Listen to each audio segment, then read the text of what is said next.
So we'll call this meeting to order. Any public comment on the agenda? Currently none at this time. All right, I'll turn it over to Mr. Lally. Thank you, Mrs. Plant. Two items on the agenda this evening. First is just another update on the CES renovation. Some more pictures. I don't know if everybody's gotten a chance to actually get by, but if you can go back to the first one, please, Mark. You can see the exterior windows and how that's taken shape. We are pretty much, I'm going to tell you, we're about 90% safe where the bottom layer is closed. So there's still some windows that are missing. But the good news is with the cold temperatures coming and students in the gym, the interior block wall, which is the next picture. It's like Oh, okay, my bad. That's it. Hello. No problem. So if you look at the next picture, that's the interior wall here. So again, it's kind of, if you're looking here, this is the dividing wall in the gym. And that's the new wall dividing the gym and the actual office and the district offices. So it's good that that's all blocked up again, and it makes it's not only for just safety, but for the reality that the building isn't as open anymore, but it's also going to be able to stay warm. So again, really good progress. Again, just trying to show you some things that actually have framing and you can make sense of it. So if you're looking at the district office suite, you're looking at my friend here, Mr. Dejan's business offices that'll be back in that corner. And you're seeing framework going in for doors and all the doors. So we're actually putting sheetrock in certain areas. So we'll get to that as we go on. Now you're looking at the classroom areas and you're seeing framing that are out. That was in Dr. Christian's old area, headed towards Mark's old area, if you recall that area where they were before. So all the framing set up for all the classrooms, all the metal stud. More importantly, you can see ductwork, some fire suppression's already in place. So we're moving along. We're making really good progress. This was just another one of the gang restrooms that we added for the little guys, because at recess prior they had to go around the side. They'll be able to come right in that back entrance now and use the restrooms. Again, this would be on the first floor. As you would get to the top of the T section, the main office, which will now be the building administration, which will be, Dr. Rock and Mike Talber and her team would all be downstairs. So you can see again from the inside how it kind of takes shape with the ceiling, and we have the low lighting from the actual rendering to your right. That it's what we wanted, it's what we're getting. So kind of just gives you an idea of how we're coming along. This is another nice feature. So the student side, which is the 3-story educational side, if they ever have to go down to the principal's office, they will actually stay in that rear side of the building. They will not have to go out into that T section, because there will be a rear entrance for students and then a front entrance if you were coming in from the public. And then just the main lobby again, that we are operational. It is 100% complete. Punch list is complete. It's up and functioning, and we're very happy with it. Speak with Ann pretty regularly. We're using our registration up front for now, but that won't be the norm. That front room will be a conference room that will be able to hold IEP meetings and have other options so that we can have people in the front of the building again. And just for safety reasons, it's great for us to have that up front.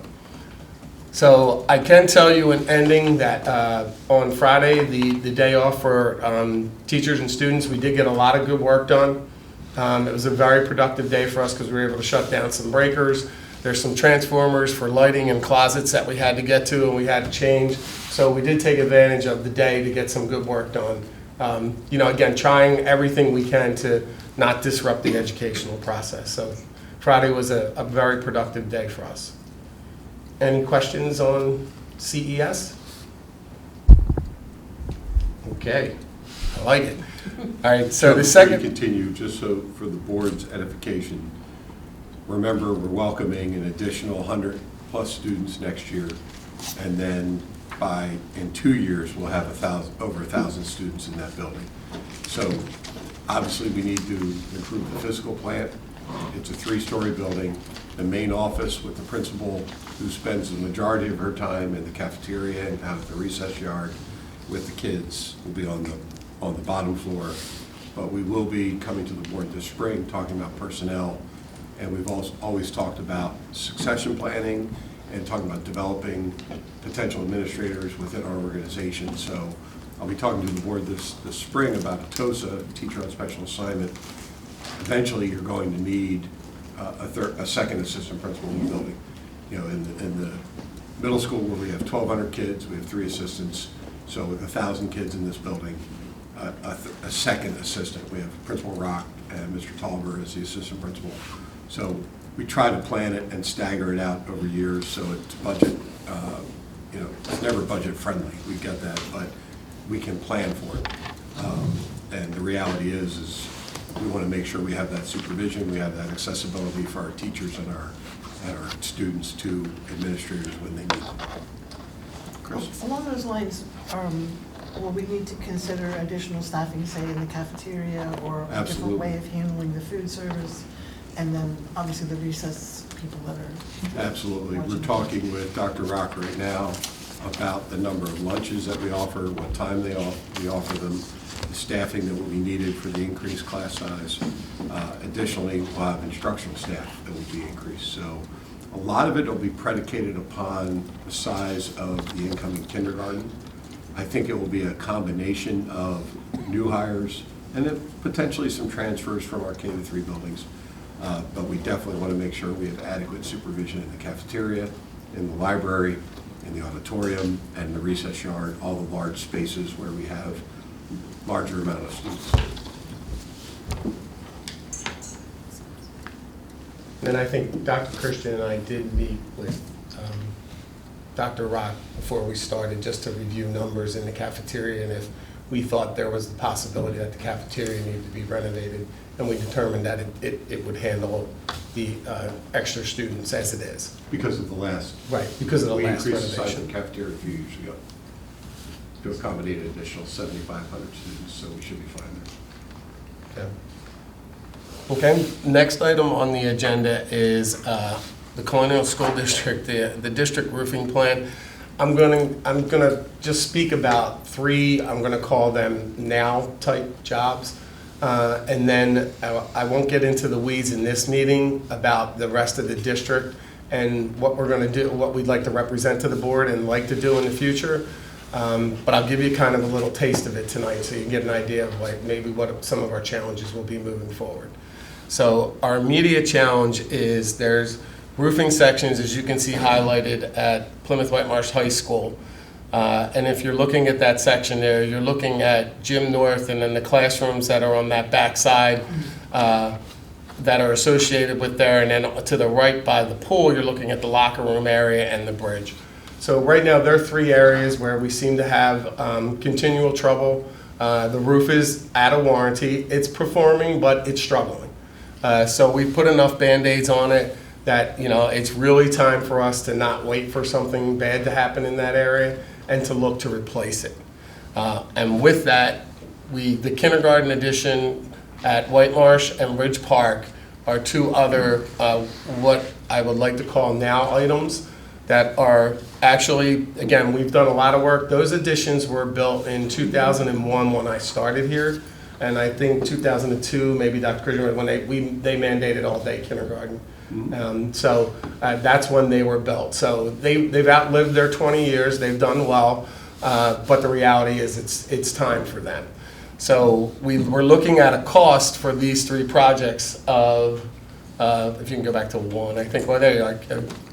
You're looking at $2,225,000 is a budget we have for it. That's not the actual cost. Obviously, we hope it will come in lower, but that's the actual budget. But at this time, I'd like to just turn it over to Mark for a second, and he can explain where we'd like to try and use the funds to take care of this work. So if we're concentrating solely on the project starting July 1 of 2025, what Joe's team will do over the next 6 or 7 months is work with the architects, work with some of the contractors to get them in, review the job, have them put in competitive quotes through CoStar. So I want to make sure we're just specifically talking about the 2025 roofing project, which is we're calling phase 1 of the overall plan here. And for those 3 items, if the committee recalls that about maybe 10 months ago, we talked about the remaining funds over in the Colonial Middle School construction account. We we had a certain amount of debt issues, we had transfers to build that, the Colonial Middle School that we're in now, and as such, we had 4 or 5% yield on that money. We had a remainder of about $2 million, and we used that to do the tennis courts, and we used that to do the resurfacing project over at the track. We still have a remainder of funds left to the tune of about $820,993, sitting in our cash account right now, earning about 5%. What the proposal is tonight is to use that bucket of money as the seed money essentially for the White Marsh Elementary Kindergarten and the Ridge Park Elementary Kindergarten projects. You can see from the quick analysis and obviously Joe's budgeted cost of $900,000. Balance right now is about $820,000, like I said, but assuming we carry a 5% rate because we locked up the money right now in some of our depositories, we earned about another $33,000. We'd have about $854,000 in actual cash available for those two projects. Now, we never want to just be able to, we don't want to just issue debt and then just sit on the proceeds because, one, that goes against, state code. You can't just issue debt and sit on the money. You have to spend it. So we want to make sure that obviously we're spending those funds down. Now, obviously, we're going to be a little short, $850,000, and what I would project we would have available. Budgeted cost of $900,000. There's a bridge of about $45,000. We budgeted $900,000 based off of Joe's knowledge of today's cost, but if we can get some competition, we can get lower, great, we'll use what we have. If we have to bridge that gap of $45,000, we can look to our capital reserve fund, which has about $16 million in it, or we could just use our general fund balance to bridge that gap. That's part one of the proposal here for this roofing project. The other part, obviously, as Joe mentioned, is the other piece of the project, which is the construction at the high school. Now, we don't have any actual money left over in the Colonial Middle School fund. However, as the committee recalls, we had $21 million that we were spending on the renovation of CES. The project is on time as well as on budget. It will not exceed the $21 million, which the board authorized. But we're also earning money on that, on those funds. Right now, we have about $1 million in interest that we've earned on that account. Now, assuming that nothing happens at CES, we would not have to dip into that for any of the renovation projects. So what we'd like to do is basically earmark that $1 million we're sitting on now, continue to earn interest, which I'm projecting is about another $355,000, which would give Colonial School District $1,360,000 to use for the PW roof renovation project. Again, we are not looking for any new debt issues. We are not looking to increase taxes for these two projects. We are simply using the surplus of funds out of the two construction accounts. Again, this financing plan is solely for these three projects identified in the 2025 schedule that Joe put together. A larger and much more in-depth conversation would have to have for all the other projects. But that would be something that we would work to develop over in the next 6 to 9 months as we look at our 5-year capital improvement plan. But essentially, no new debt financing, no borrowing. We would not be dipping into the capital reserve itself. We're just looking to spend down surplus of construction accounts. Any questions on that methodology there? So we issued the debt theory on the arbitrage that it was going to be higher Yep. in the interest earned than the rate of debt, and that came true to Yes. the tune of, so we're paying the rate on We're at bonds. about, I think it was like 338, and we're earning, if you look at the last 9 months, we were earning anywhere north of 5.4, 5.5. They dipped down to about 5.1 on this most recent change, but our interest earnings are exceeding our expectations on that. But again, the budget was not to exceed 21 million. We issued 15, we transferred over 5.75. Anything in the surplus in terms of interest earnings is just going to be what's left over basically in the bucket here. Great, awesome. Just in terms of timing and impact on construction, do we have anything in mind there? I'll look for 2025 is the probably more you, Joe. I'm sorry, yeah, I didn't Just in timing. terms of, yeah, The- like Summer. The timing, Summer, summer, summer, yeah. okay. We would Yeah. start literally the Yeah. day after Okay. the kids are finished. Great. We always, that's the challenge, right? These are the 3 immediate needs, and just like we do for football helmets, textbook, technology, the challenge I always issue to Joe and Mark is spread it out over time so that we don't have a bubble right? We don't want a 20-year issue, you know, Yeah. like 15, 20 years from now where 7 roofs need to be replaced. So Mark just alluded to that. There are future projects we need to plan for. These are the immediate needs. If you remember, the board about 2.5 years ago took care of the T section of CES. So that's okay. We can get some life out of the back half of that. And Joe will come back with a 4 to 6 year plan for the remaining projects. And so that way, future boards are looking at, you know, in 2040 something, you know, looking at a multi-tier plan so they don't have a big arc somewhere. Yeah, so the follow-up question though to that is if we're talking about, CES isn't gonna be finished until, what's our expected date? So, well, this summer, we'll be ready for the start of school, so Right, before, so there's gonna be substantial overlap completion and- date is the early August. Right, so we're assuming if we're starting in 2025, we're assuming that 21 million will suffice and we're not gonna need to dip into that Correct. other, okay. Yeah. We feel really confident? Yes. Okay. I think they would have uncovered, at this point, they would have uncovered any surprises Okay. because of how deep they are into the building. Into it. Yeah, and don't forget, allowances are built in for each contractor, right? So there is still funding that's sitting in allowances that has not been used. So It's you have a that as really an good option, question too. though, because if, they're framing out the rooms now. So if they weren't framing and they came to us and said, hey, what was behind this wall is not what we expected, we would have heard that by now. But Okay. they are. Demolition. I was every just curious space from is your being framed perspective out. around risk, like what, Yeah. you thought there was a risk in And doing that? Joe's in there every day. He sends me too many pictures that I can look at. They're already hanging all the HVAC stuff, Yeah. and Okay. so that's a good sign. It's not like we're going to suddenly get a surprise from the plumber. And that's the other thing, that the mechanical and the plumber are the same. So Right.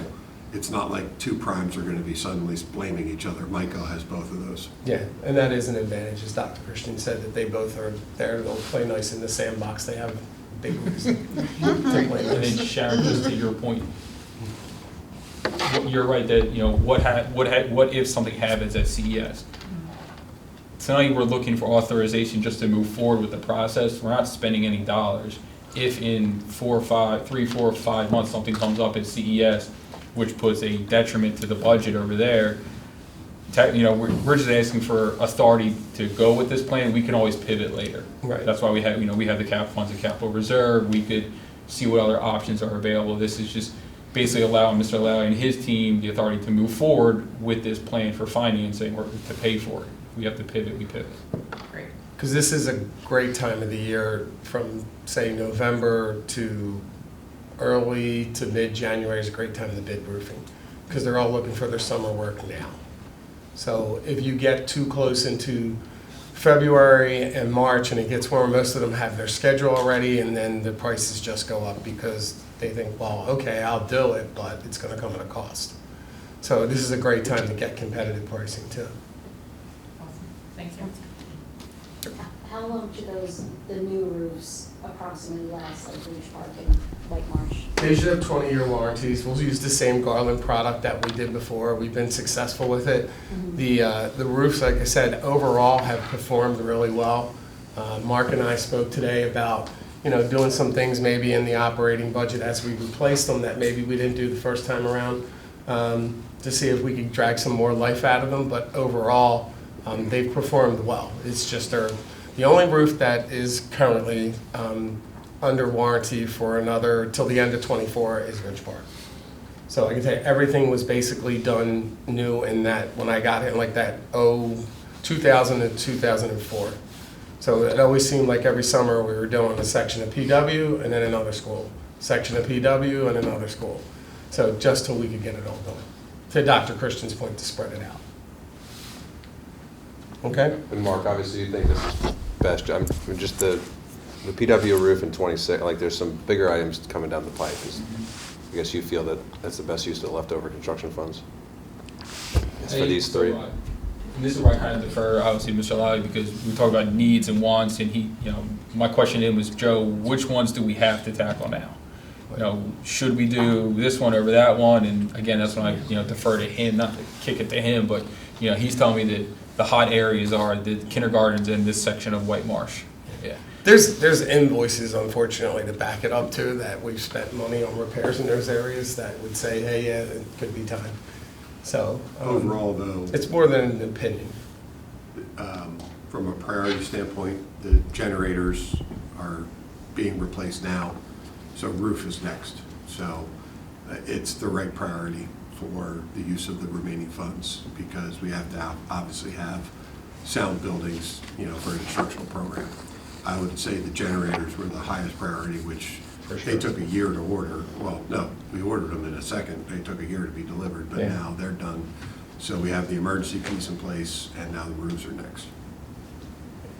And this also, again, allows us to spend down those construction funds, which, really should not just be sitting there, dormant.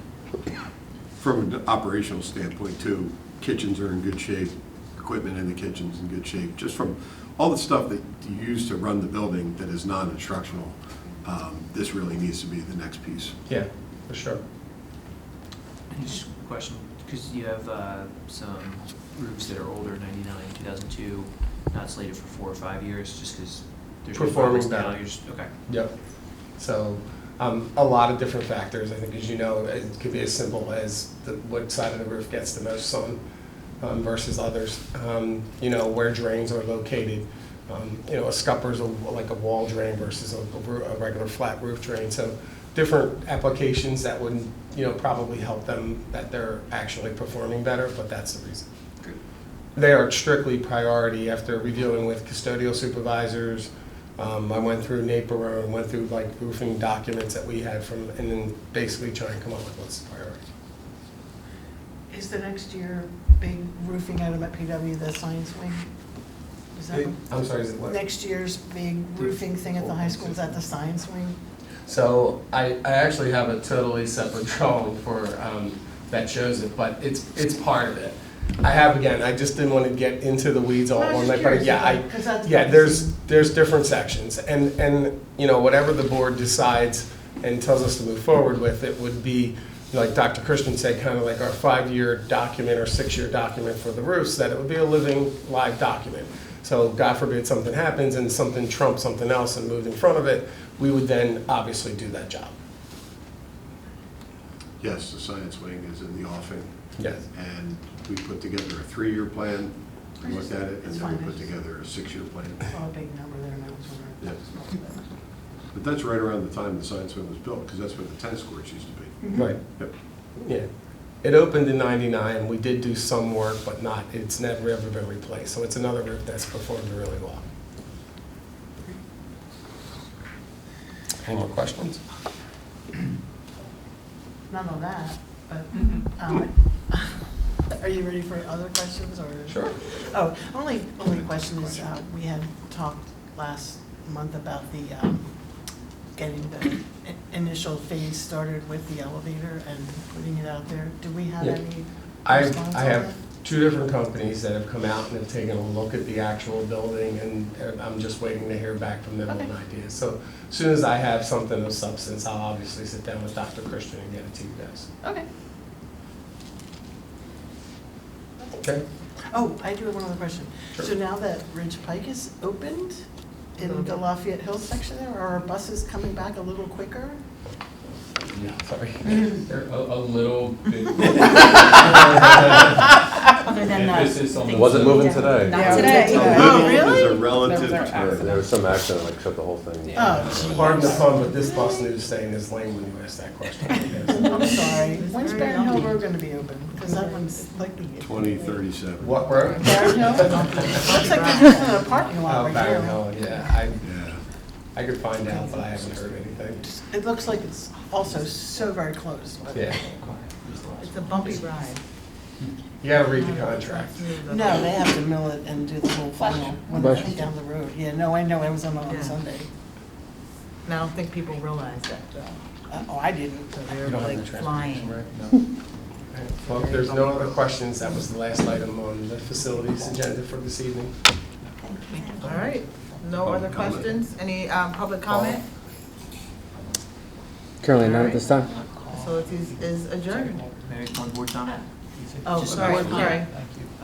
Just thanks to the whole facilities team. This was a super busy Saturday. I realized the public was parking on the grass and everywhere. There was I was going to tell Dr. Christian.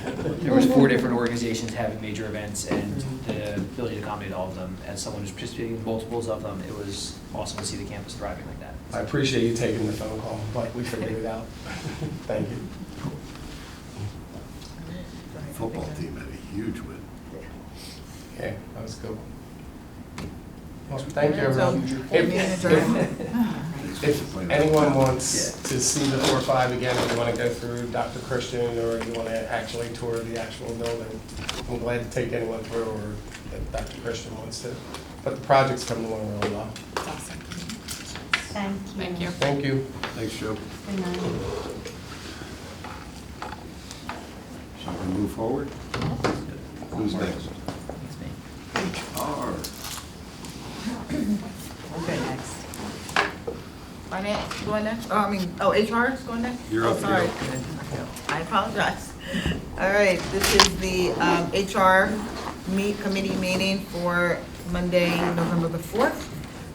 We're calling this meeting to order. Any public comment on the agenda? Currently none at this time. All right, I'll turn it over to Michelle. Continue. Thank you, Mrs. Plant.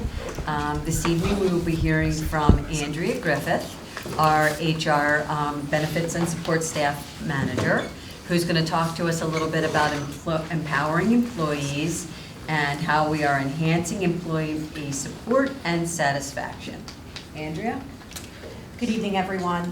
As Michelle stated, my name is Andrea Griffith. I'm the Benefit and Support Staff Manager. And I'll be discussing 3 key items tonight. The first one is going to be about our wellness incentives. Then I will be discussing our retirement seminars that we hold a couple times throughout the year. And then I will be closing out talking about our employee assistance program. So Colonial School District is one of 12 schools part of the Bucks and Montgomery County School Consortium. So because we are part of the consortium, we are able to provide high quality health insurance to our employees at a lower cost. Each year, we receive a certain allocation of funds to use for wellness incentives directly from the consortium. So we always try to come up with fun and creative ways to get our employees to get active or meet with their primary care doctor for their annual screenings or their biometric screenings. But not only do we focus on the physical well-being of our employees, we also try to do incentives that focus on mental health as well. So late last year, we did bring in our EAP provider health advocate, which I will be discussing in a little bit, to educate our employees on what health advocate is, how it works, and to educate our employees on signs and symptoms of anxiety, depression, provide different tools and resources for a better work-life balance. So as I stated, these incentives not only focus on the physical well-being, but as well as the mental health as well, because both do go hand in hand. And with any wellness incentive, we always offer a prize, whether that is a raffle to receive a new Apple Watch or an Amazon gift card if you receive your physical or your biometric screening or a wellness packet. We do always notice that there's an increased participation when the incentive speaks to when it impacts our employees directly. So we still are finalizing our wellness incentive for this school year.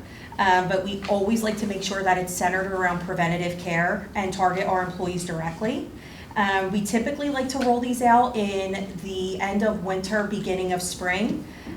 So once we do decide on a wellness incentive, which should be very soon, communication will be shared with our employees.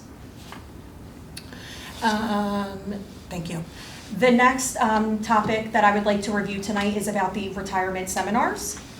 So each year we do hold 2 retirement seminars. We try to hold one in the fall and one in the spring. Last year was our first year that we did roll out 2 successful retirement seminars that targeted 2 different employees with different age groups. We just completed our first retirement seminar of this year just last week for a particular set of employees who are interested in retirement within 5 to 7 years. The purpose of these seminars is to educate our employees on our PSERS, which is our pension plan that we offer, 403B, which is similar to a 401k, as well as other important deciding factors. The presentations are completed and administered by third-party administrators who have many years of experience working with different public education retirees. And then they typically last roughly an hour with an open forum at the end for our employees to ask any questions that they have and to provide any additional information that they may have to the administrators. We have so far received positive feedback about these seminars, and we are looking forward to offering more seminars in the future that will target different groups of employees. And then the last topic of discussion is going to be our employee assistance program, which is administered through Health Advocate. As I mentioned before, we have partnered with Health Advocate for our employee assistance program since July of 2023. This is a free benefit that is not only available to our employees, but also the spouses of employees, children of employees, parents of employees, and even in-laws of employees. Regardless if somebody is on our health insurance or not, this is a benefit that is available to everybody. Part-time status or full-time status as well. This is an available benefit. Health Advocate can assist with work-life balance, stress, anxiety, financial concern, marital issues, even finding summer camps for your child, finding elder care for your parents or for your in-laws. And this is a benefit that's available 24 hours a day, 7 days a week, 365 days out of the year. And I believe that is it. Couple Thank you. important- Sorry, go ahead. Mike. Okay, go. Thank you, Yes. Andrea, that was very informative. I have two questions. On the retirement seminars, you had mentioned that after the actual presentation and seminar, there's an open session and open forum for questions. Is that one-on-one, or is that as a group? We those do give the employee conversations? the option. If somebody does feel more comfortable asking their personal question one-on-one, the administrator always goes around and gets their name and their phone number or their email address. But generally speaking, the questions that do get asked they're pretty relevant to the rest of the group in the audience. Okay. But we always do allow people to ask personal questions and set up a separate meeting with the financial advisor if they feel that they need to do that. And then I have two more questions. My second question is on the EAP. You said it was mentioned that it was free for employees, spouses, children, and in-laws. Is it also for domestic partners? Yes. Okay. Yes. Domestic partners. And then my last question was around the, if you have it, the number of employee participation, the percentage of employee participation for EAP. I was actually able to get a utilization report from Health Advocate, and I did confirm between January 1st of '24 through September 30th, we've had about 16 people call in to Health Advocate. And then we also have had 53 people actually go onto the Health Advocate website. Can you talk a little bit about the number of sessions that they're permitted to have? Yes. So Michelle had asked that I talk about the number of sessions that employees are permitted to have. So Health Advocate does offer 5 free sessions per concern. So if somebody calls in September regarding one concern, they'll get 5 free sessions. And then 3, 4, 5 months down the line, there's another concern, the 5 free sessions will start over. So it's 5 free sessions per concern. And per person? Correct. Yes. Is there any other data from other districts that, like from a percentage basis that like you could benchmark, or is that? I can inquire. I don't know for sure, only because of HIPAA purposes, but I can definitely inquire and I can get back to you. Sure, thank you. Can I ask a question? Sure. So, and this kind of relates to previous conversations we've had around employee retention and satisfaction and things along those lines. So, I think we're all aware that a lot of the research these days for staff and employees, and satisfaction revolves around belonging and well-being and self-efficacy and satisfaction and purpose and things along those lines. And so, not something to be addressed tonight, but I would love to have further conversation around really specifically what it is that we as a district are doing in terms of the retention strategies. And this is a great way to support our staff around these very important indicators around retention. And the other piece that I know we've talked about this before in sessions is around like the exit survey process that we could perhaps start to look into around if employees are deciding to leave for whatever reason, how are we moving forward in that space? And so just want to applaud you for the intentionality of making sure that our employees know that this is all available to them, because it's so easy to put it in a staff handbook and here's a 1-800 number and so on and so forth, but to really bring it to light and encourage folks to utilize it, I think it's a big thing, so thank you. Of course. So a couple of things related to that, related to EAP, the last point Andrea brought up.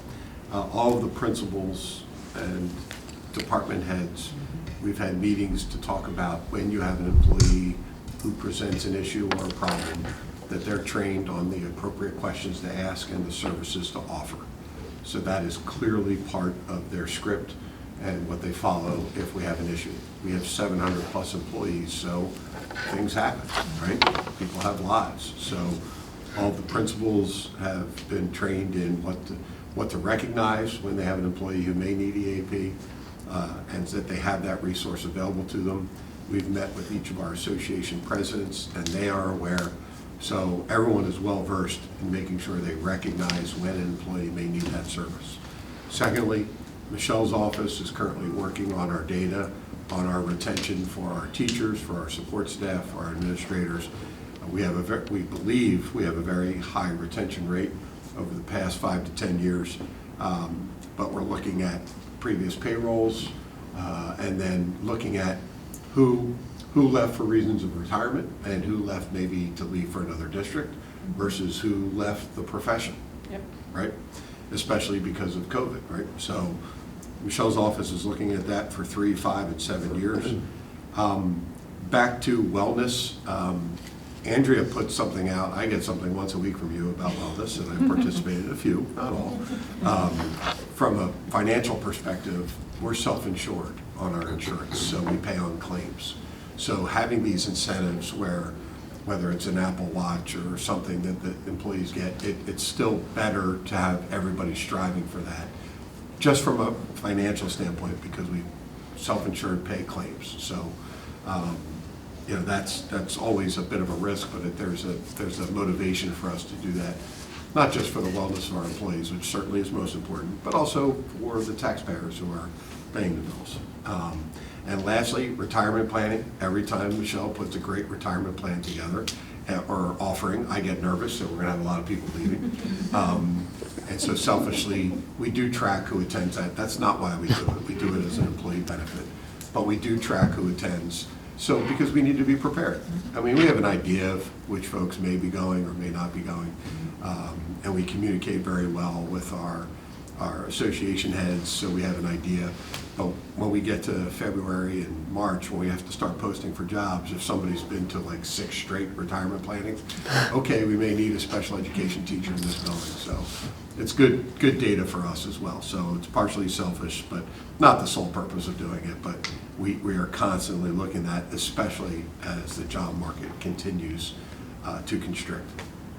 Right, but it's not closed to those that are currently looking for retirement. Oh, no, it's open to everybody. everyone. It's open to everybody. Just in case. You know, and we have, somebody is coming. our staff is very good. In my nearly 8 years here, I think we had 1 or 2 surprises, like the July, August, which is always very difficult.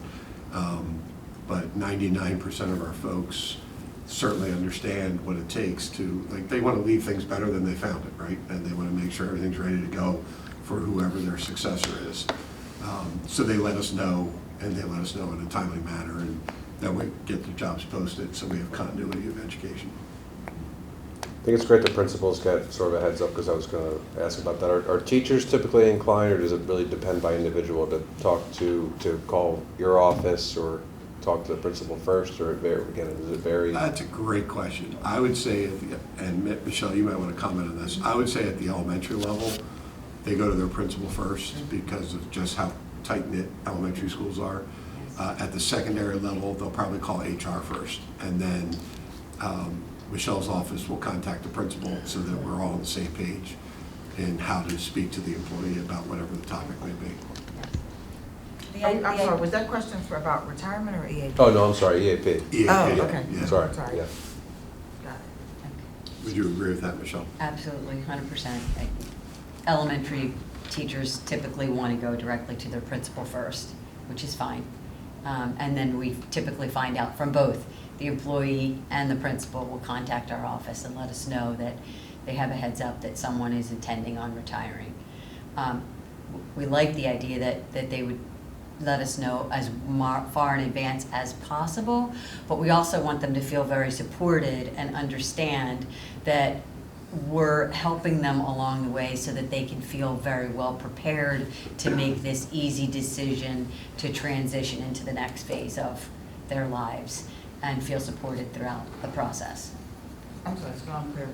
Your question was retirement or EAP? His question was about EAP. For So both with that, I scenarios. just I guess just for clarity purposes, so we're saying that for EAP purposes, is there an expectation that an employee is having the need to come to a principal? So there's a hotline, correct? So if Correct. someone wants to do that, they don't have have to to notify go them. to. Correct. They can Okay. call them Just want to make sure that themselves. we're clear. They Yes. don't have to do it, they can go to the hotline. And we will never, no, it's privacy protected. We will never get the names of any employee who's That's right. contacted them or who's put in an inquiry with them. It's very, it's protected. Correct. Okay. But the principal would have a Thank heads up, knowing that this program exists, somebody says something Oh, that yes. says, Correct. it might seem, One of the things questionable, we maybe you should referrals. contact.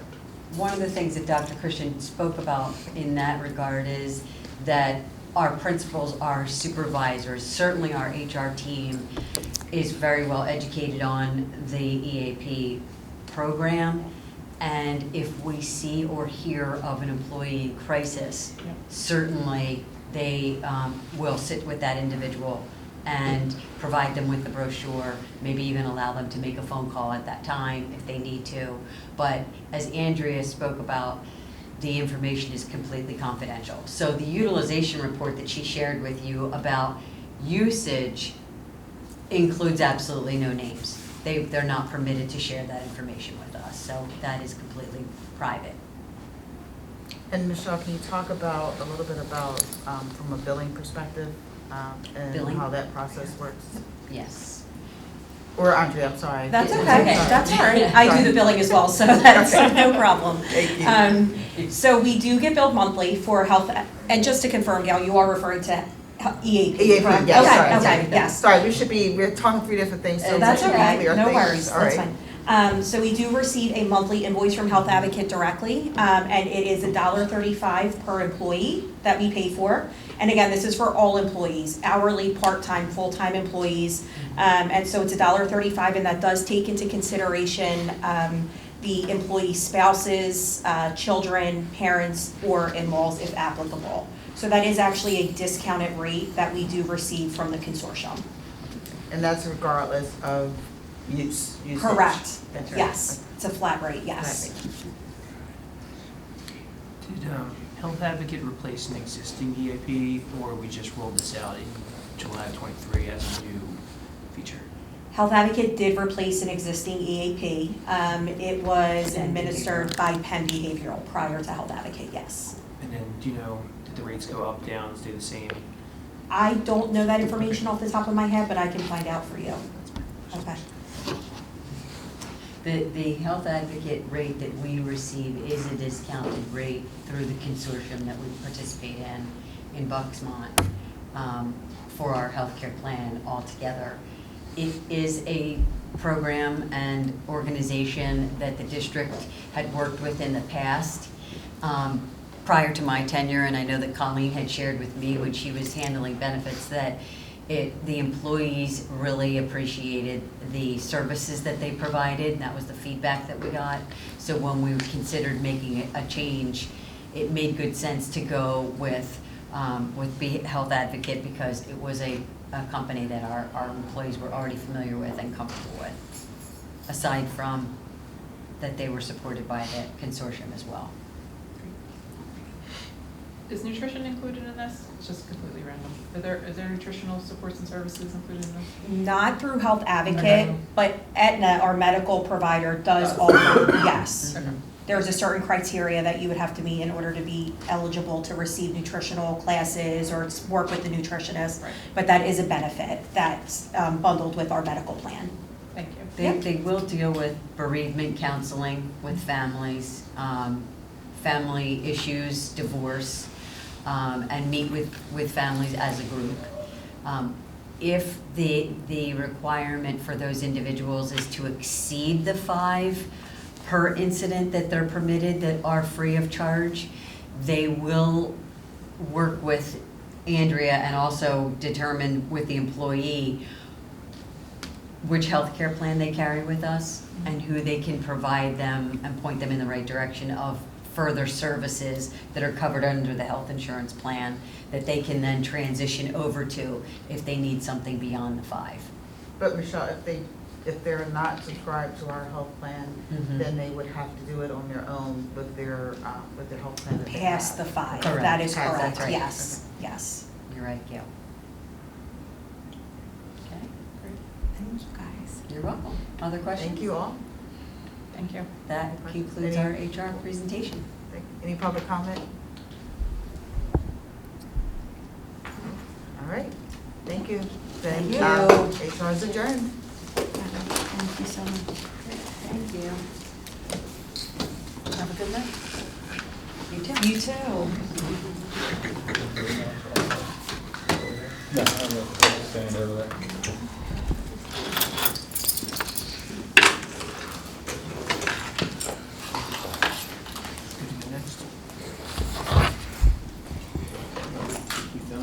Keep going.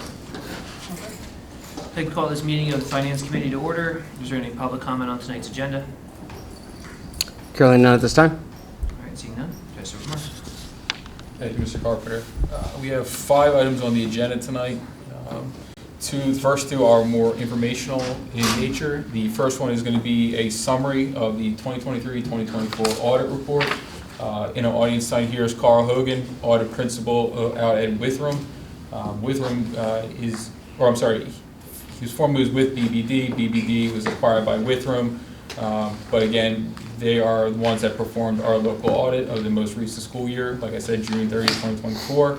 Overall, the Colonial School District received an unmodified opinion on the financial statements. It's the best opinion you can receive in the audit world, basically stating that the financial statements are fairly presented in all material aspects. When you're looking at $161 million, auditors, they just, in their profession, they don't attest to every dollar, right? It's just not in the nature of the audit profession. So that's why they say that they materially attest to the fact that it is a unmodified, clean opinion. I'm very happy to announce that there were no findings over controls, compliance, whether it was federal funds or even local dollars. So always happy to hear that, with the audit, and kudos to my team and everybody else in the school district that works hard all year to make sure that we follow all the necessary procedures. With that being said, I just want to invite Carl up to the stand here, give a quick summary review, introduce him to everybody on the committee, and we will go from there. Yeah, we're still working on the final audit report. As everybody knows, it's a pretty thick audit report, so we're still working on it. We have a little bit of, like Mark said, with the transition with the new audit firm. I think you're getting a better audit. It's just taking a little bit longer because we're transitioning into their product. But I think it's important that we present these results tonight because you're going into the budget process, and I can't believe I'm saying this, for 25-26. Yeah, so we're halfway through 24-25, 25-26, so it's super important that we get these numbers out there. You have a baseline to start with, and then we'll follow it up with the final audit report. And like Mark said, unmodified audit report, no issues related to internal controls or compliance with any types of grants, federal awards. The great thing about the school districts is, especially where we could really apply really effective audit procedures, just because of the nature of school districts. In relation to your revenues, we're actually able to confirm almost 100% of your revenues just because of the nature of real estate taxes, with third parties being collecting them. With the state subsidies, they're confirmed by the state, and the federal subsidies are confirmed by the state. So we could almost, confirm every single amount on your revenue side, and on the expenditure side, we could really employ real effective audit procedures on your salaries and your benefits, such as PSERS, FICA, et cetera. So we really, do look at a lot in terms of our audit. Like Mark said, we can't look at everything, but we do look at it as a good substantial part of what you're doing here at the school district. So like Mark said, page 1, it's about, I think, 3 pages or 2.5 pages now, your independent auditor's report. But the things that we need to focus on, underlined here, unmodified audit report for the year ended June 30th, 2024. The numbers presented to us by management for the year ended are consistent with what was being reported to you throughout the year. The other sections of the auditor's report, we have management's responsibility, our responsibility. These responsibilities haven't changed. The language within the audit report hasn't changed related to this. The section I'm going to pay a little attention to here is the required supplementary information. We're actually going to look at a piece of the RSI today. The reason why I'm going over, talk about this, we actually don't audit the RSI, but I think it has some of the most important information within the audit report. The management's discussion and analysis and the budgetary comparison schedule, which is in there. So since it's a real long document, I really encourage everybody to at least read management's discussion and analysis, just because of the fact that it's in a manner that a normal person that's not financial or does this all the time or looks at these financial reports all the time. And as you can see here, I kind of outline a couple of the bullet points related to management's discussion and analysis. It basically, in a condensed version, analyzes the financial activities of currently known facts. But the great thing about management's discussion analysis, it allows you the opportunity to talk about the future. Since this is a historical document by nature, it allows you to talk about, hey, here's what happened, here's where we were as of June 30th, 2024, and here's what's happened so far since we issued the audit report and what we expect in the future. So the next page I have here is just the budgetary comparison schedule.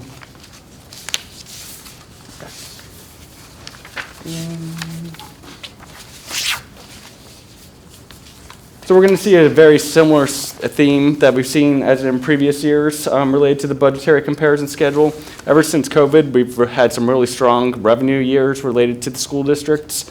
In previous years, it was related to the EIT, like Mark said, but also, realty transfer taxes have been stronger in most recent years. And then also, for the current year, we have a little bit of change in the trend, even though your transfer taxes did trail off in relation to previous years, just due to the cooling of the housing market.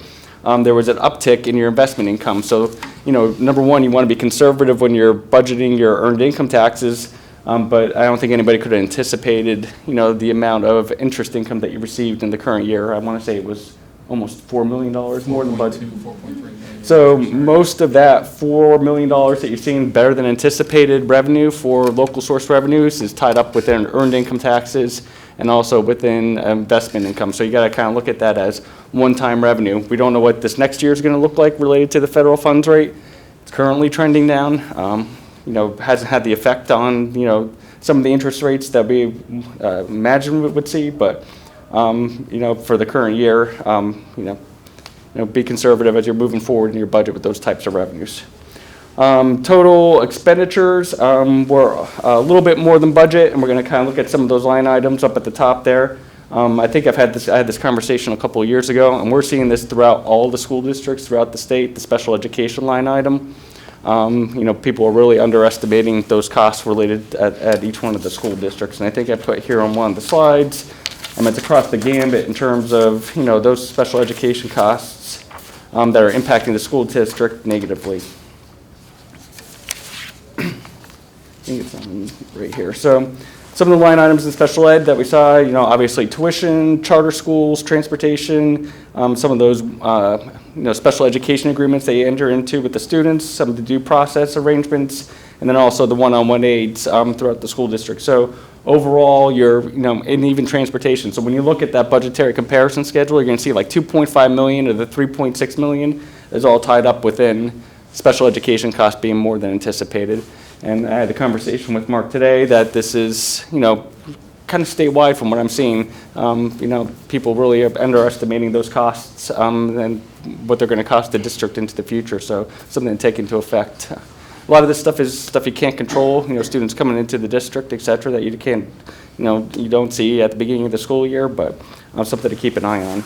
And then the other section here, other financing sources and uses, because of the good year primarily related to the revenues. You actually transferred some money over to your capital projects fund and to your capital reserve fund for known projects and any kind of future projects that you may have. So I think $3 million went over to the capital reserve, and then about $5.5 million went over to the capital projects fund. That's a question then. And that's basically, it's over budget, but we just moved it from pile 1 to pile 2 because we had to stay in compliance with the Correct. reserve rate? Yep, the 5.75 million was in connection with the 8% threshold that we were over on the unassigned. We decided in lieu of doing debt financing for the CES project, we moved that over. The 3 million was the closeout of the COVID committed balance. And again, it's not that the general fund, yes, it decreased in numbers, but the money was just transferred over to the capital reserve. One other quick clarifying question, just remind me, other instructional programs where we saw loss, what does that include, other instructional programs? It's the 1400s. 470, 470. I'm sorry, Sharon, where are we at? Under expenditures, 2 under special programs, the 2.3. The 2 student activities and community services. That would be, I'm trying to think of the. Well, wait, did you say other instructional? Other instructional programs, the 470,000. The 1400s mark underneath that? We budgeted that $500,000 in it. I'm just curious what that, I just don't know what that is, I'm just curious. You see it's right under vocational programs, under. Oh, I'm sorry, up to, in the top, in the instructional, the other instructional programs. $500,000 budget, $985,000. I could chime in if you want. I'll have to see what the groupings of that is. A lot of times the 1400s is associated with some type of grant, so a lot of those grants are grant reimbursement. So what I think you're probably going to find is that there's probably an offsetting revenue associated with some of those costs that were over budget. So sometimes you might get a grant, and those grant costs are recorded in the 1400s. Is that fair assessment? That would be in connection with the COVID grant. The COVID grant dictates that the other, no, that wouldn't be. I'll get back to you. Yeah. I'm just speaking in terms. Just after the grades. So Yep. Yep. Yeah, sometimes the allocation gets manipulated in these, but I'll look at it. And as we come down, but then we have, so at the beginning of the year, you had a balanced budget, and then you had the $8 million use of fund balance, which was used to transfer over to the capital funds, which is right in line with the other financing sources uses. Like Mark said, to stay within compliance for the general fund balance, you have to make what we call commitments or assigned fund balance. So at the end of the year, we have a little slide here that talks about the general fund had the decrease in the $8 million, but then you also had to commit fund balance at year end. So as part of your fund balance, you had $400,000 that was considered non-spendable. Typically, this is prepaid expenses. By definition, they're not non-spendable assets. $10.4 million is committed in total as follows. $3.9 million was committed for employer retirement to kind of smooth out any kind of increases in the PSERS rate in the future. $2 million for healthcare rate stabilization. Just like it says, any kind of increase in your healthcare rate, you could tap into that to kind of smooth out any kind of increases with that. $3.4 million for other post-employment benefits. Same thing in terms of, if you have increases in those post-employment benefits and you want to not raise taxes or raise other types of revenues, you could use the fund balance to smooth out the costs related to that. And then $1 million for tax assessment appeals. As you know, Colonial has many situations which there is tax assessment appeals throughout the year. And then there's $4 million assigned for non-recurring expenditures. So by definition, you need to assign or commit fund balance for unexpected or one-time expenditures. So you may have one-time expenditures related to special education. They may not incur into the future, and you could use that in the future as well. and then your $13 million in unassigned fund balance, which is related to keeping within the $8 million to $160 million budget that the district has. And then the last slide I have a capital project slide here as well. So the capital projects fund within your audit report is made up of two funds. You have your capital reserve fund, and this increased by $1.7 million. We had the $3 million that moved over from the general fund, and then you had expenditures that offset against it. So the net effect was the $1.7 million increase, and there's $15.7 million sitting in the capital reserve fund. And then they have the capital projects fund, which is made up of we had an increase of $16 million, $5.7 million from the general fund, $15 million bond issuance during the current year, investment income, and then that was in excess of your current year expenditures. Those funds are there for current projects, I guess primarily for the Colonial Elementary School project. And then the capital projects fund had a fund balance of $19 million as of June 30th, 2024. And then the last slide, audit findings. There are going to be no audit findings within the audit report. All our internal control testing worked out fine. We found no issues. The major programs tested. As you remember, in previous years, we were testing the ESSER funding that was underneath the $750,000 this year. So we had to catch back up with the normal two programs, the child nutrition cluster and the special education cluster for the current year. Unmodified opinion on compliance was related to those. And then there's three filing deadlines that the district has in terms of reports that they need to file. Number one is the annual financial report, which is the big one with the state. Financial statements have to be posted for your bonds on the EMA website.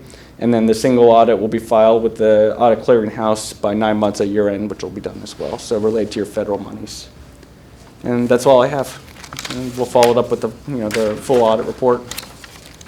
But all good news, gives the district flexibility in terms of its finances, makes your job easier. Yeah, goes to Mark and then we'll. Oh, good. A lot of numbers just got thrown out there. I know there's a lot going on. There's also an additional attachment in board docs if you'd like to see a summarized schedule of basically everything Carl just was represented in terms of where we were at the beginning of the year, what the changes were from an operational standpoint, board action, and then where we ended up at the end of the year. Like Carl said, a lot of the changes were related to the transfers of funds between the general fund, capital reserve, and capital projects. From an operational standpoint, the general fund did have a surplus of about $895,000. Again, attributable mostly due to three items. Greater anticipated interest earnings, greater anticipated earned income taxes, and then greater than anticipated special education expenditures. Those are the three takeaways. If you have to define the story of 2024, those are the takeaways. The full audit report is about 130 pages. I invite everybody here to come November 19th on Tuesday morning. We'll get coffee, donuts, and we'll go through the entire thing. In lieu of doing that, if you cannot make it, I will send out what's called a management discussions and analysis. It's basically my story, my narrative, over about 20 pages that you can look over. It is not audited by Carl. It's not reviewed by Carl. Carl has no input. He does review it to make sure that what I'm saying is reflected in the numbers. So, my numbers match up to his, but it's a much more condensed version of a 170-page audit report down to 20. Like I said, that's the story that I would like to tell in terms of that piece of document. If you'd like to join, if not, I will send it out to you. 8 o'clock in the morning. We'll get into the numbers, Chris, as much as you would like. Jeremy, 8 to 7. Or the Mark Clifton's.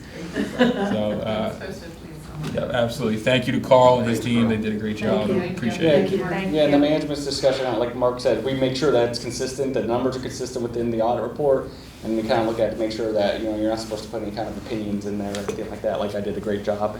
Yeah. This assumption did a great job. So we just kind of make sure it's fact-based and that, it's kind of evaluating, that kind of stuff. So it's just a story. Yeah. Yeah, kudos to Mark and team. Obviously, that's a big report to get out. Just a question about the merger between, I don't know how long we've been with BBD? About 4 years now, maybe 5. Yeah, I guess is Withams invested in the district as well? Yeah, I have.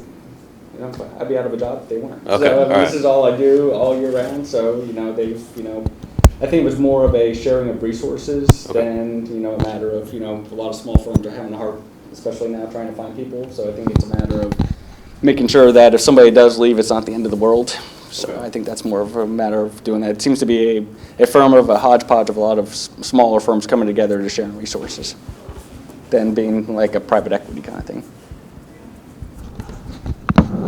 Thank you, Carl. Thank you. Have a good night. And having said that, with the committee's approval, I'd like to move that to the board for approval of the audit report for 2024 on the November agenda. Okay, great, thank you. Next on the agenda is the budget comparison for 24-25. I will move swiftly through this one. Overall revenues are at about 72.96% of budget. Favorable in comparison to prior year, 71.11% budget. The story of revenues right now this year as we come out of October are three things, actually. Most local revenues are very consistent with the exception of transfer taxes. As we discussed at last month's meeting, there was a large commercial property sale down in Conshohocken on Washington Avenue, which drove to the tune of about $900,000 in transfer taxes received. So complete opposite what my normal tune is be, but if you think about it purely from an interest rate market, yes, we're earning less money on our depositories, but people are able to borrow more. We might see an uptick more in sales than we did in, I'll say, last fiscal year, not during COVID, but at least the prior year. So transfer taxes are up. Investment income is ticking down a little bit, obviously because of the rates dropping. And then the other piece of it was the federal subsidies. As we discussed, September 30th was the cutoff for all COVID-related expenditures. We were awarded $3.4 million over the course of the last 3 years. We've exhausted all funds. We've spent every dollar. We are continually doing our wrap-up of all that. But we needed to pull that revenue in as of September this year. We spent about $1 million more in COVID money this year than we have in prior years. So again, it's just the spend down of that money. You can see on this slide, federal dollars are about $1.1 million greater than prior year. Transfer taxes are $916,000 than prior year. And in addition to that, our strong base for current real estate taxes is about $4.7 million. Overall, $7.9 million in increase in revenues over prior year. Again, very strong revenues out of the gate when we talk about comparison to prior year. So very happy to see that. On the flip side, obviously expenditures, very happy to report very consistent with prior year, very consistent also with, very consistent with budget and expectations. Payroll and benefits, obviously salary and benefits are operating within expectations of about 18.5, 18.6% of budget. Professional services that Carl just spoke to, and I think this is going to be obviously the theme for this year as well as next year, is special education. As the committee is aware, the one-to-one aid requirement, the due process here is the investment that's required of us to engage with professional attorneys, the special education transportation. It's a line item that we're going to have to look at, not just from monitoring, but also investing in the future going forward. And that'll be obviously a conversation we have. As we continue to look down, happy to report that the property services, our 400 series, which consists mostly of repairs, is taking a drastic decrease.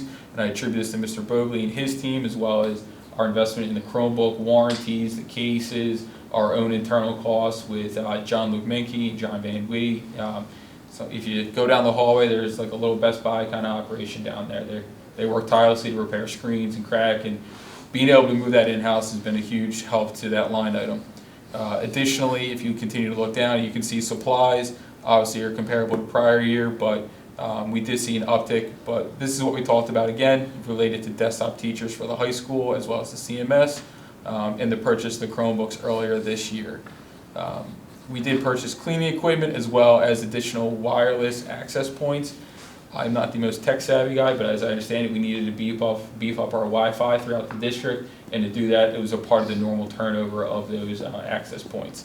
They were budget expenditures. They were not a emergency situation. It was just the course of the normal turnover for those line items.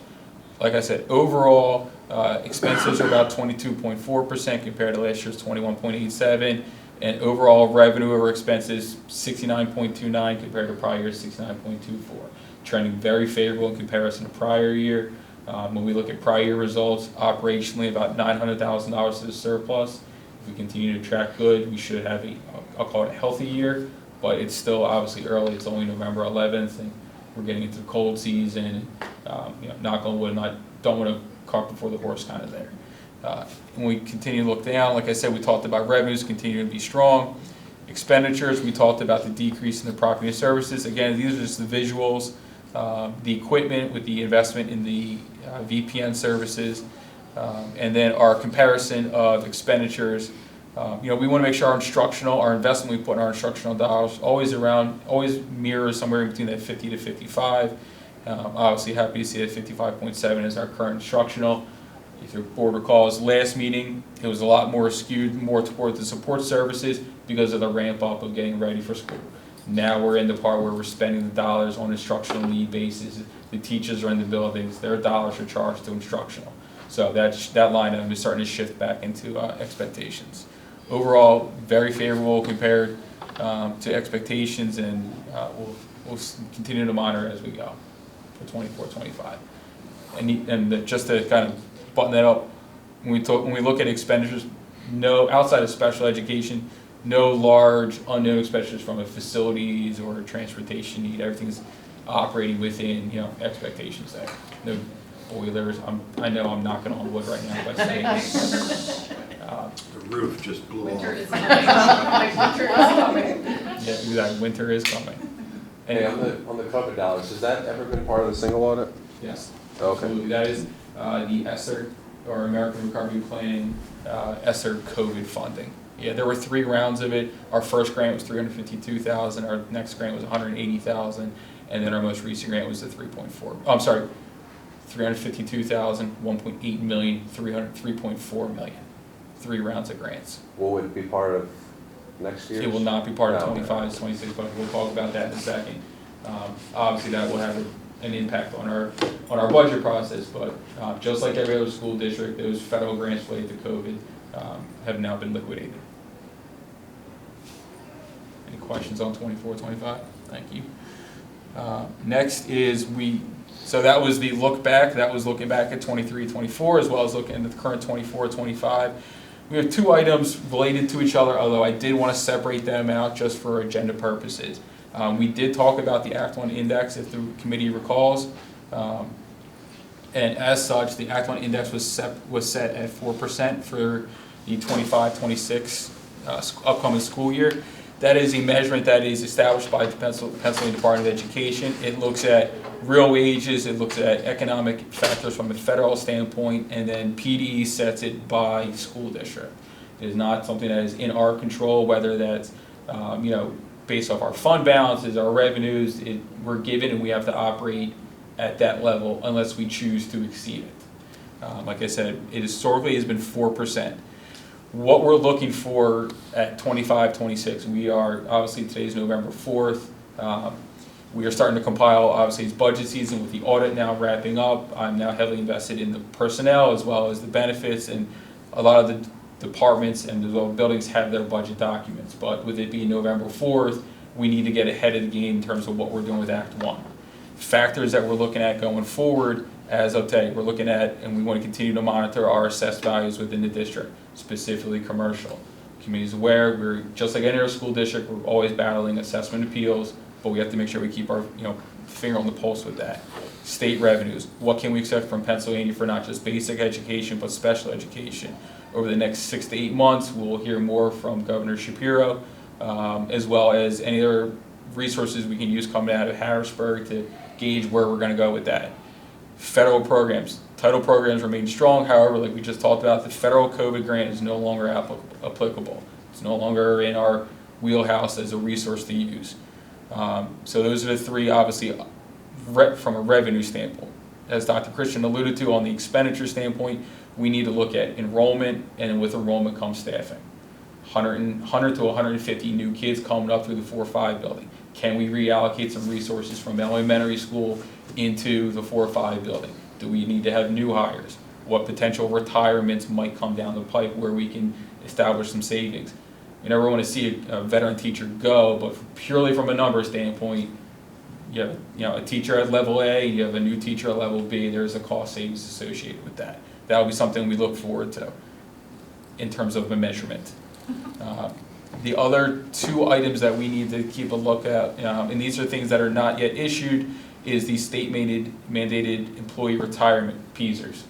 If the committee recalls, 2 years ago, the PESERs requirement was 34% of every dollar was required by the school district to fund PESERs. It ticked down to 33.9% last year. We had a little bit of savings. All estimates and everything I'm reading is looking like we're going back up north of 34, somewhere in the 34.2, 34.3. It is not something I'm measuring right now just because we need to get more information. It's a trend that is only going to go up, but maybe in 20, 30 years when I'm finally out of here, it might go down, but this is just a reality of the world we live in where that rate is going to most likely increase. Can I ask a question on that? Absolutely. What factors into that, them changing the percentage every year? They work with actuarial services. Conrad Siegel was one of them. Professional accountants or actuarials. And it's basically their performance of the investments. They pull all the money into the stock market and the return they've gotten historically and what their obligations are going forward. So basically, we give them a pot of money, they go and invest it, people retire, and they have to pay the retirees out.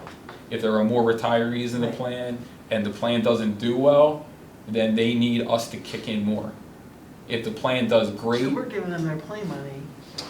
Well, It's getting paid out. we're investing. Yeah, but you're looking at It's life going into- expectancy, you're Yeah. looking at age of retirement. People are living There's longer. so many Right, variables. so, the average age goes from whatever, 78 to 80, right? Right, That's- people are that's living huge. longer, and again, it's a benefit that school districts, advertise to potential employees.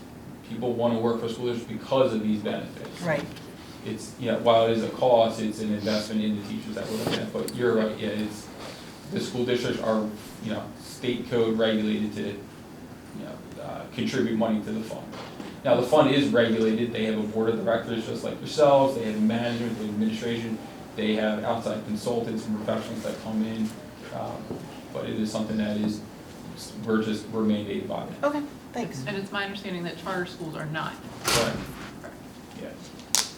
So obviously that is the piece, the puzzle that we need to look forward to, or we will be looking at over the next month or so. That usually comes out around the beginning of November. I just didn't want to speculate as to what that would be. The other piece, or the other factor here is our healthcare costs. As Ms. Schmitz or Ms. Griffith alluded to, healthcare costs are an investment in our employees. Last year, we saw a factor of about 7.4% increase. Historically, it's around that average of 7.4. Sometimes a little lower, sometimes it's a little higher. We'll have to see how that comes through. We're working with our partners at the Baltimore Consortium to evaluate that, but that is not going to be in my presentation tonight. Having said all that, these numbers again are from a very, 10,000 feet up in the eye kind of look off of my initial estimates as to what I can predict some of our numbers are going to be. 25, 26 budgeted revenues coming in at about $158,355,966. This assumes no tax increases. This assumes the state money comes in flat. I did do some analysis off of controllable factors, whether it's earned income taxes, investment income, amusement taxes, rentals, things that we can maybe more accurately predict right now are in this number of $158 million. On the flip side of it, give you a quick backstory. I work with the wages and benefits within our platform. I see all 759 full-time employees, their benefits, their wages. I work within their contracts to measure these dollars in terms of wages and benefits. The budget process includes me distributing documents out to all the buildings and all departments with a 5-year analysis, a trend analysis, a look back, and I require them to put together their own budget. Buildings are afforded their own what's called a per pupil allocation. Elementary kids get a per dollar per student allocation. The principals and their administrative team are then responsible for distributing those dollars across their own budget. So for the purposes of tonight, I'm in control of the wages and benefits because I can work within the system. When we look at the rest of it, 300 all the way down to 900A, that's when we started looking into what are the results we're getting from facilities, where are the utilities, transportation, where are we at with busing, special education, where are we at with expected aids and tuitions, and that information is going to come to me the next 3 weeks. We set a November 22nd deadline. We don't want to make it too onerous on the administration, especially in the first couple of months, them to worry about the budget. We want them to get in the schools, get settled. Having said that, they'll get me the numbers November 22nd. I did take some liberties here with some of the numbers in terms of what we experienced in prior years, what I'm expecting the numbers to come out to be, but again, this is just step one from a 10,000 square foot look for the purposes of an Act 1 index change. So having said all that, we are looking at a beginning fund balance, as Carl alluded to, of $27,830,383. That's what's in our bank. Right? That's what we would have available to spend if we had to go into our coffers. Projected revenues are $158 million. Projected expenditures are $162 million. We're looking at a $3.9 million deficit. This is just as of today. We are going to have multiple more meetings. I'll get into the numbers and into the weeds with many departments between now and by the time we have to finalize. But for the purpose of time, we're looking at a deficit of 3.9. How do we balance the 3.9 million? With a 3.85% tax increase. Again, I know it's a 3.85, but it also it's step one. It's the first measurement. We did this last year, and we've done this in prior years. It's our first swing at it, just for the purposes of measuring Act 1. I don't believe we will need to exceed 4%, so that's why tonight I'm recommending that we opt out of the Act 1 index. We do not file what's called a preliminary budget, and we do not file exceptions to ask PDE to go over 4%. I don't believe we need to do it. I think we can operate within that 4% threshold, but I just wanted to get this in front of the committee for any questions about specifically the process, not so much the numbers, because it's a little too early on the numbers. So, any questions? We will sharpen our pencils over the next several months. We're not coming back at that number. The purpose of tonight is to say we're not going, there's two timelines. If Mark was to say to you, you need to file for exceptions due to excessive special education costs or other reasons, we would be a whole different budget timeline. But if the board later this month votes not to exceed Act 1, it changes the process, and we'll do more budget planning in February, March, and April. But if we were to come to you and say we're going to we're going to look for exceptions, we would be meeting in December, January, and February, talking about why we need those exceptions. And that's not a place we feel the board needs to be. We don't want our taxpayers in that position, but we will also still go back and do our due diligence and sharpen our pencils. Mark, I have a question around the COVID money. If I'm understanding these numbers correctly, it was 3.6? Over the course of 3 years. And so prior to that, trying to figure out how to word my question. Like, where did that money come from? We didn't have it, right? COVID didn't exist, and we didn't have this money, and what was it used for? It was used for multiple, I'll call it one-time programs. It was used for our school bus driver retention bonus program. The committee remembers that in order to make sure bus drivers came back, we offered a program out there to incentivize their attendance. It was used in the first couple years for our Chromebooks. It was also materially used for additional staffing in the school, in the classrooms, additional aides, additional one-on-one services, just to help with that learning loss that was experienced. Considerable dollars has gone into the classroom for these additional instructional support services, which now, you know, if you look, and I'll let, I know the principals can speak better to this, the expectations that we've come out of that, right? The kids have gotten back up to speed. The dollars were used in the classrooms, not so much from a HVAC standpoint. So I guess it's been a multitude of resources, Gail. A lot of it was also transportation in the beginning to separate kids on buses. We had to have, you know, additional buses towards the back end to get the spacing. So. Majority was one-time purchases, COVID-related safety material, masks, a litany of things that the facilities department used to clean our buildings. Food Technology, services. definitely, especially for families in need of multiple devices who are on our free and reduced lunch program, because often families have more than one student who each would need a device. And then for learning recovery. So we did not put any instructional programs in that would be permanent, because then that creates an expectation that those programs would continue. But summer programming, tutoring, learning recovery, because of students learning through hybrid or staying at home. And then also at the high school level, there was some online programming for students with special needs that couldn't come into school, and we used for that to meet the needs of IEPs. But the primary goal, and there are districts out there, and I respect their choices, who used it to just simply add staff, and that they're going to face a significant hole to cover. And then in addition to the technology, we made sure we spread that out over 3 years so that we don't have a need 3 to 5 years from now. Also, a lot of it was used also to backfill with substitute teacher purposes. Yep. Employees are out on, obviously due to COVID-related illnesses and sickness, we used multiple staffing agencies, and we used those COVID dollars to do it.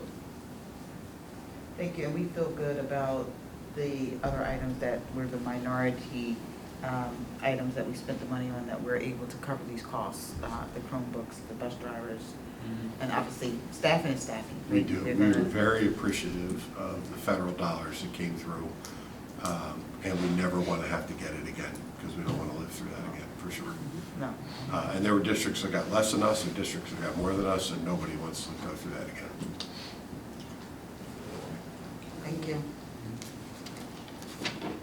So with the committee's authorization and approval, we'd like to move forward with opting out of the Act 1 Index timeline. And as Dr. Christian said, this would prohibit us from then exceeding 4%. That will be a motion this month on the board agenda, and then if it's approved, it gets forwarded to the Department of Education. And as soon as we do that, we get all types of responses as to the timeline that we need to follow. And I'll make sure Mark puts the timeline for the board. It's already in board docs, but we'll put it in board notes as well. Great segue, because my next slide is the budget timeline for 25-26. That's why I said it. Yep. Right here, me and you, Set right you here. up. Again, this is a rough timeline. It talks about the fact that the budget documents have all been distributed to the buildings and departments. Tonight is the first Finance Committee. Obviously, the highlight of tonight is the proposal to opt out of the Act 1 budget timeline. School board meeting on the 21st will then be the resolution to opt out. Building and all department budgets then come back to me on November 22nd, and that's when I get to roll my sleeves and get into the numbers. We look at trends, we look at what we can forecast, what we need to do in terms of staffing or supplies. We look at enrollment. It all starts to come together. We start to put that picture together beginning November 22nd. I got to be honest, I'm really looking forward to it, because I'm over in the house over there, and I got multiple computer screens, so I'm ready to go. I can't wait to get those back. We'll then have our first Finance Committee meeting on January 6th, and that's when we'll start getting into the weeds a little bit more. We'll talk about where some of the stresses are. We'll talk about where some of the savings can be realized. And then we're just going to start developing the budget, developing the story for 25-26. That'll be the first budget presentation. Subsequent school board meetings, and then again, our committee meeting in January and in February and March. And then we're looking to do a presentation and include adoption of our proposed final budget in April. Is that consistent last year? What's that? That's consistent? Yes. Yep. What we do is that we look at doing a proposed adopted final budget in April. The budget itself needs to sit for at least 30 days. We are not looking then to approve until that June school board meeting. While it's considered an adopted proposed budget, the numbers can still change. We just need to make sure we hit those certain deadlines with PDA. So we're looking at 4 Finance Committee meetings. We'd love to do a workshop in between. Really just that, not just to allow me to have the ability to talk with everybody, but then also do a Q&A or go over everything in terms of facilities, construction projects, all the other programs that we have. Door locked. Yep.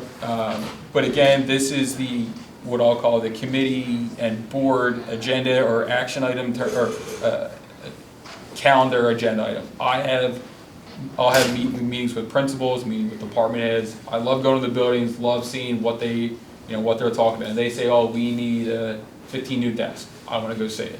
I want to go see the building. Not that I'm questioning, I'm more of a boots on the ground, put eyes on it kind of guy. So like I said, this is in terms of Finance Committee school board meeting. With this opt-out, it'll allow us to move forward with that resolution. 4 Finance Committee meetings, a workshop, and that adoption in April of the proposed with final in June. And as always, any individual questions at any time are available and answered. So again, this is more for your reference in terms of just the budget timeline. Any questions on that? Lastly, to end on a good note, we have our Colonial Players fall production of Shakespeare in Love coming up. It is November 7th, 8th, and 9th over at PW. I encourage anybody listening to this broadcast to go over and see a great show. Jennifer Crea and Val do a great job. Just as a formality in terms of this production, we want to make sure that the committee as well as the board is aware of the associated costs that are going into this production, as well as approval to pay these employees, as well as contractors. We have 3 contracts that the district covers. We cover the cost of the director, the production manager, and the assistant director.